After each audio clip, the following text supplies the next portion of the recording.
We used to war, we used to raid, we used to fight against each other. You know, now we got a common enemy.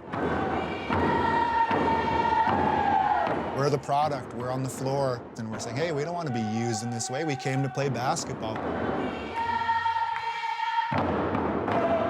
I wish that we could just sing our songs, dance our dance, play basketball, go to war, and have fun at night. But it's not like that anymore. It's not the world we live in.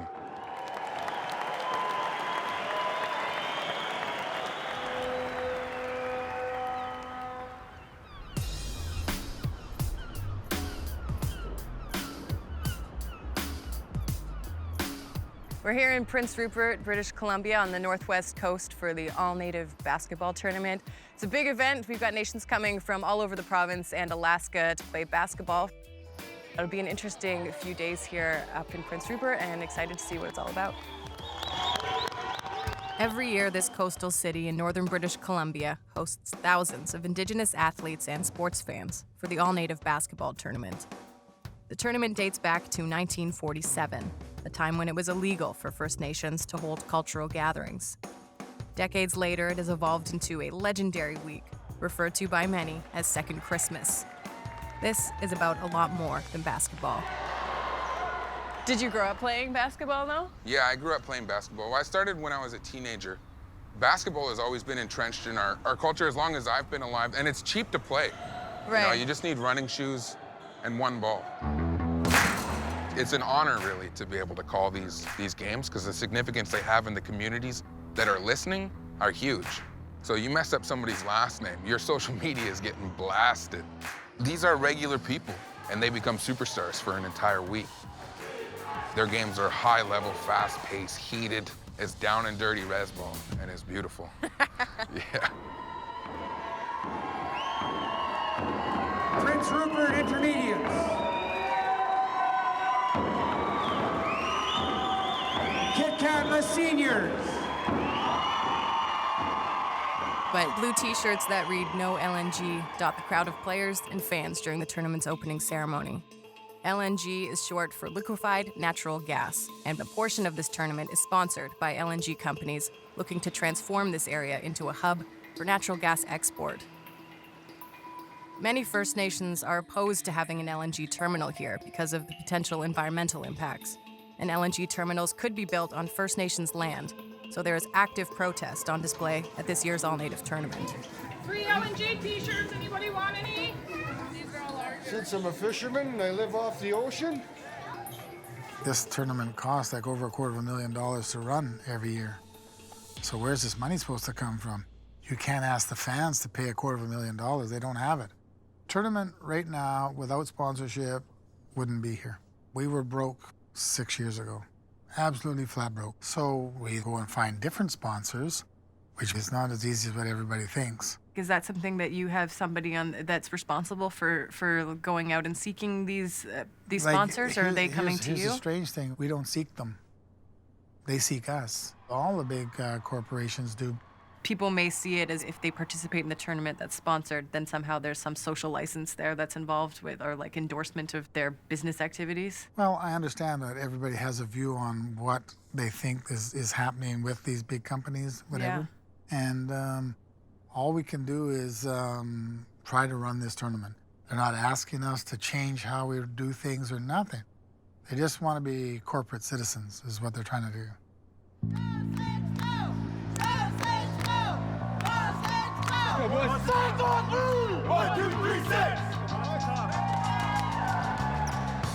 The team behind the anti-LNG sponsorship movement is also the team to beat this year. Four-time champions, the Skidegate Saints. The Saints' home, Skidegate, is on the Haida Gwaii Archipelago, a ferry ride from the mainland and Prince Rupert. You know, you got the Allsop boys, Dwayne and Jay, just like two of the most stoic-looking dudes you've ever seen, and they're work machines out there. Dwayne passed out to Jason Allsop for three, and he hits it. And then, of course, you got famous Desi Collinson.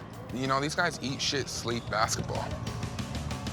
Out here, it's an entire community. You have hereditary chiefs, and elders have been coming here for years, and they just love the game. They love to watch us play. And after colonization, we lost a lot of our population. We lost a lot of our culture. It took away the gathering in the longhouse. And so being in the gym sort of in some way creates this environment where you feel like you're going to the big house or the longhouse. And the basketball teams and somewhat fill that void of that warrior class, or of bringing young men together.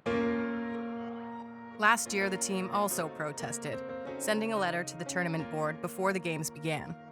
They also considered boycotting the games entirely. But after a back and forth between the team's captain, Jason Alsop, and the tournament's president, Peter Hogan, the LNG sponsors remained. So at first we got word that Skittygate was going to boycott once they found out that the LNG sponsors were on. So they went to their alumni, they went to their elders, and their elders wanted them to go and represent. And they could make more of a statement being here than boycotting the tournament. So why not come, play on the main stage, middle fingers up, and getting ready for it.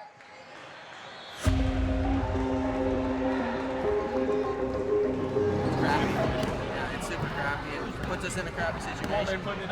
I think we need to be teaching our people more to use these basketball situations as tools, to use the power that they have. What better of an opportunity is it? I mean, think about it. They're using it. Those people are using it. They're taking advantage of this opportunity.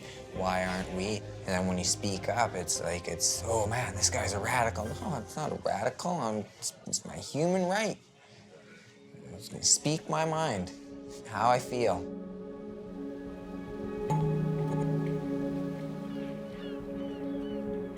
For Skittygate forward Dano McNeil, salmon fishing is a way of life. He worries that LNG development is a serious threat. Salmon is potentially at risk here. These are nursery grounds, essentially, where they get strong, they get adapted to the ocean. How can you have all these tankers pumping all this ballast, all this, who knows what's gonna get dumped in that vicinity? The salmon, throughout time, has been a very, I'd say, a cultural keystone species for coastal First Nations people. I feel like we have the inherent right to stand up and protect and speak for these species because they've done so much to grow our culture, and that's what connects us to the land and sea. For me, it's more of a balanced approach, trying to look at both sides, and our kids need something to survive off of. Judy Carlick-Pearson is a 5-time tournament MVP, Hall of Famer, and former Prince Rupert City Council member. Whatever it takes in the north to be able to get jobs, the municipal of Prince Rupert is in huge deficit. We have huge infrastructure problems in Prince Rupert. And then you look at the First Nations as well. There's a high unemployment rate. No industry is going to be completely flawless. There'll always be some sort of environmental risks, social risks, everything. What I'm saying is that let them at least entertain that option.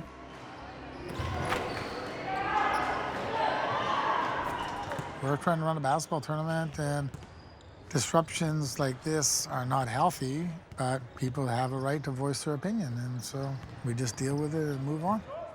Once the ball gets thrown in the air and the games start, it's sport, and everything else seems to go out the door, so. How are you feeling walking in with this shirt? I imagine this isn't something that happens every year, this tournament. I feel good about it. Yeah, I feel real good about it.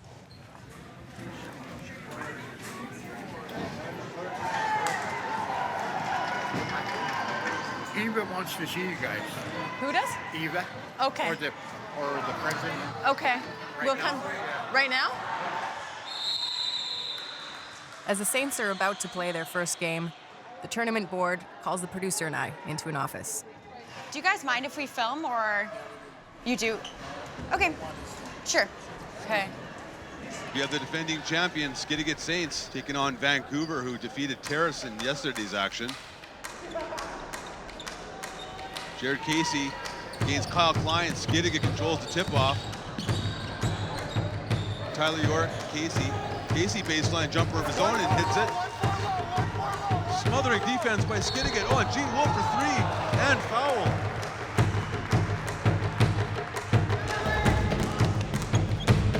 Darcy from half court.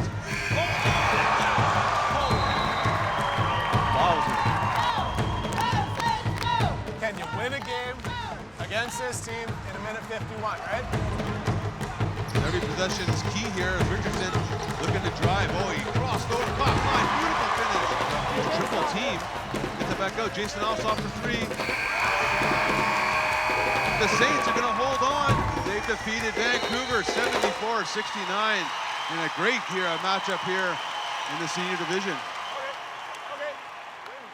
I'm outside the Civic Center where basketball is very much still happening. We as a film crew are no longer welcome inside to film.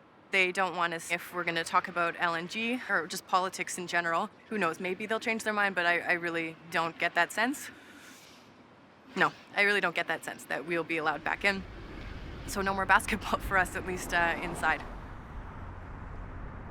We've been told in this documentary not to focus on your team, not to focus on any of the no LNG stuff that's going on. And if, that's something we don't agree to, we're not welcome at the tournament.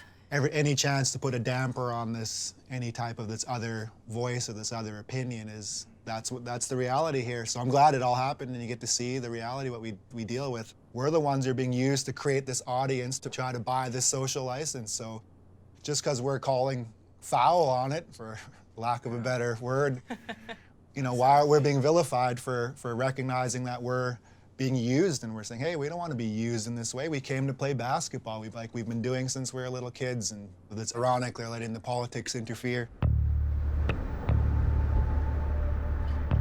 Okay, you feeling pressure? Are you feeling good? Yeah, I think we always feel a certain amount of pressure, just to live up to our expectations of our fans. Good luck. We'll be cheering. Hopefully come away with the win. Yeah. You are. Hey, how? Good to see you guys.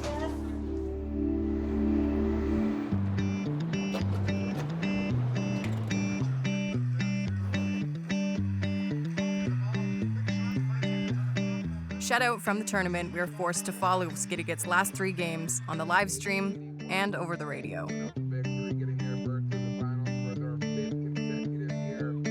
So another win for the Skidigut Saints, and they'll be heading to the finals for the 5th year in a row. You want them to pass that shit to the weak side. So anytime this is what we used to do is once the dribbler had the ball, we would attack the dribbler right away. So he passes it, and then boom, then we would get into position. You know what I mean? Mm-hmm. Get the ball out of the good ball. Jake's hand. Yeah, get the ball out of his hand, and then boom, let's hold that weak side down. All right, boys. Eat good, drink good. Smoke good. 6, 2, 3! 1, 2, 3, 6!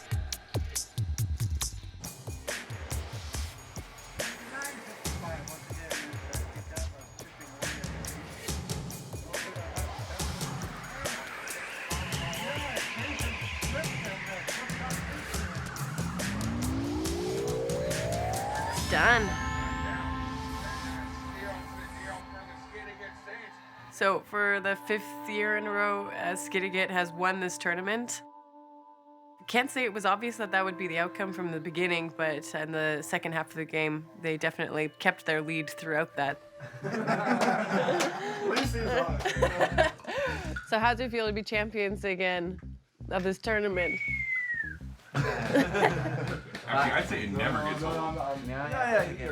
So what's the highlight for you guys going home? What are the things that you guys are going to be talking about from this tournament in the days and weeks to come, you figure?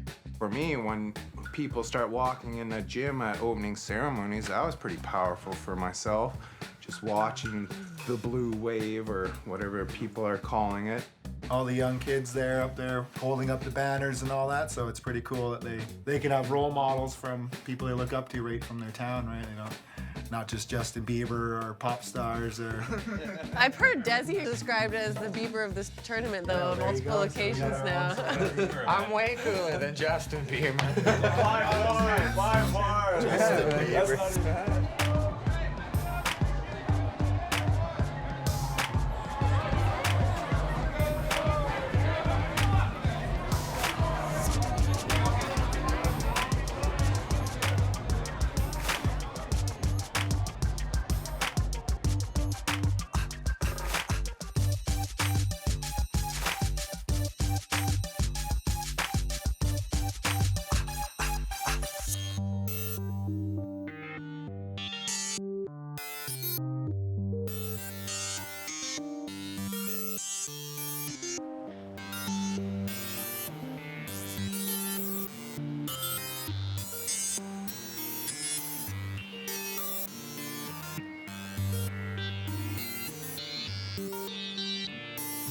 Snap a couple more. I feel like I'm off.